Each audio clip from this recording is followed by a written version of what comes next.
Dans le bilan de la journée du 26 novembre. Donc là, il y avait le FMC minute à 20h, donc ça, c'était assez important.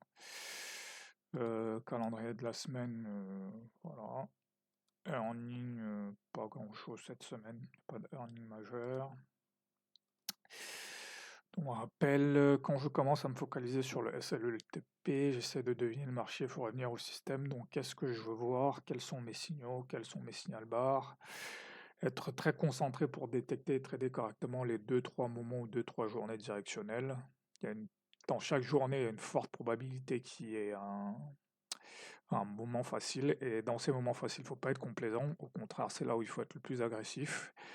Accepter les journées avec un ou trois traits déterminés. Après 2-3 jours simples, souvent 2-3 jours moins simples. C'est une sorte d'équilibre du marché. Invalidation, validation reste des probas. Donc ça, c'est juste que tout système, il y a des moments où ça va marcher, des moments où ça va pas marcher.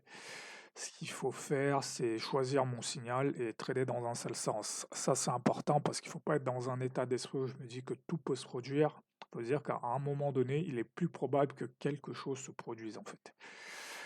Faire le choix simple de l'instrument qui montre des signaux convergents dans la même direction, ça c'est très important. Aller chercher la simplicité, pas la complication. Voilà, ça va encore s'illustrer aujourd'hui. Ne pas entrer dans le mode évaluation, est-ce que ça marche? Ça a déjà été fait, c'est terminé. Donc là, maintenant, tout ce que j'ai à faire, c'est identifier ma grille, mon signal, mes signal bars, choisir la taille de ma position exécutée, et ensuite la pêche, entrer, puis laisser aller au target. Voilà, aussi simple que ça.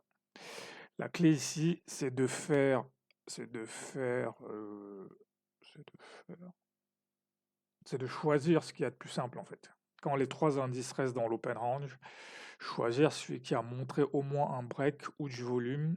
Et ici, c'était le dos, clairement. J'aurais dû voir l'arrière de BJP, puis ignorer mi B parce que comme ça a déjà été traversé.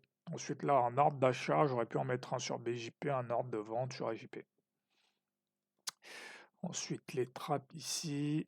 En fait, voilà, c'est juste le trap majeur ici, c'est qu'en fait, je choisis de trader le Nasdaq et pas le dos qui avait un signal plus simple. Voilà. Et donc, en fait, c'est quand, voilà, quand le S&P et le Nasdaq stagnent, faut plutôt aller, si le dos a plus de volume, faut plutôt aller sur le dos plutôt que d'essayer de forcer un trade sur le S&P ou le Nasdaq, en fait. Et ensuite, ici, il y a quand même un bon good game, c'est que je remarque que mon prix ne sort pas de l'open range, donc je décide de ne pas être agressif. Ça, c'est plutôt très bien joué. Donc voilà, rappel aussi important, dans les phases d'attente, il faut que j'aille consulter mes bilans, mes grilles, en fait, tous les éléments du passé qui me permettraient de voir comment mieux décider. Donc ici, pas de signal. Là, toujours pas de signal sur le Nasdaq et le S&P. Ici, toujours rien. Voilà, là, typiquement, ça, c'est le moment de forte attente. Pendant une heure, il se passe quasiment rien. Ici, je peux être tenté de vendre en me disant qu'on va breaker ici. Il y a quand même un gap sur le dos. C'est aussi pour ça que j'ai pas tradé le dos, parce que je me disais qu'on allait peut-être fermer le gap. Mais bon, parfois, faut pas se dire des trucs. Donc là, ici, je choisis, voilà, ici, mi-VHB fait support, donc ici, j'ai un signal d'achat ici sur le Nasdaq. Fondamentalement, c'est pas un problème. J'aurais pu aussi le prendre sur le S&P, mais bon, le Nasdaq m'avait l'air plus... il y avait une hausse le matin, donc ça m'avait l'air plus solide. Donc là, maintenant, je m'attends à voir des breakouts. Voilà. Et voilà, c'est ici que je me loupe, en fait, parce que voilà, je vois ce truc déviation sous BJP, réintégration. J'aurais dû acheter ici, en me disant qu'on peut au minimum aller chercher cette zone-là, et voire même un full retrace. Voilà. Mais voilà, ici aussi, j'ai un signal. Ici, j'ai encore un signal. J'ai encore un signal ici sur le Nasdaq, sur le dos, parce que finalement, il y a un RR de au moins jusqu'ici, et de toute façon, vu qu'on a déjà traversé mi-VHB, maintenant, je ne vais plus le considérer comme une résistance. En fait, ça fait partie de mes règles, donc je peux l'utiliser. Ensuite, ici, voilà, sur le dos, il n'y a pas grand-chose à faire, en fait. Là, c'est juste, voilà, acheter. Ici, le RH50, il n'y a pas vraiment de résistance. Donc voilà, donc je peux acheter ici, on part d'un coup, hein, il n'y a pas de... Et j'aurais pu même acheter aussi ici sur le S&P. J'ai vraiment choisi le mauvais indice à trader, ça arrive. C'est des probas, donc voilà, cette fois, ça n'a pas joué en ma faveur. Ensuite, ouais, il n'y a pas grand-chose en fait. Voilà, ici, à partir d'ici, je suis plus devant mes écrans, donc je ne peux pas trader ça. Mais voilà, ici par exemple, typiquement, j'aurais tradé le break direct parce que là, j'aurais ignoré ça comme résistance.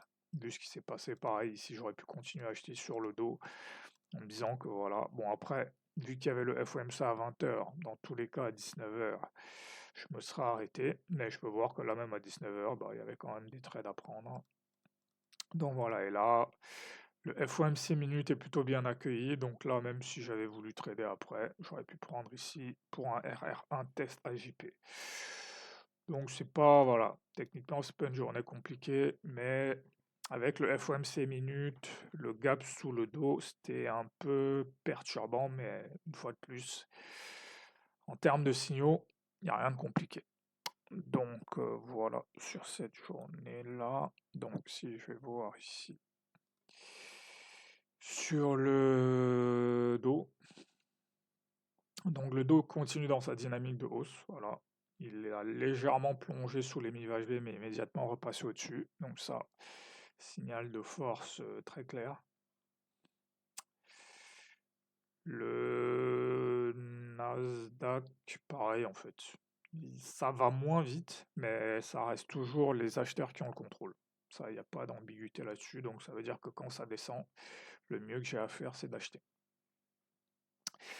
Ici, le FTSE le matin, il y a cette baisse qui échoue, donc il y avait voilà, un achat ici, échec de la baisse, donc forte probabilité d'aller retrouver les prix de l'ouverture. Ici, sur le DAX, il y a un truc très intéressant qui s'est formé, c'est ici. On descend ici et il y a cette épaule, tête épaule. Et donc le problème ici, c'est qu'il fallait vraiment conserver les positions jusqu'à quasiment 13 heures. Donc ça, c'est un peu technique, mais c'était relativement clair. Cette déviation, forte probabilité d'aller chercher mi-UHV. Donc en fait, il fallait juste ici se positionner ici. Voilà, j'aurais dû me positionner ici. Et ensuite, même mettre des TP en fait, vu que je n'allais pas être disponible pour gérer, voilà, pour mettre un TP sur le RR2. Donc voilà, le matin était assez simple, l'après-midi finalement, en vrai simple aussi, juste que je me suis laissé perturber par le gap et le FOMC minute, mais au final, ça restait des signaux clairs.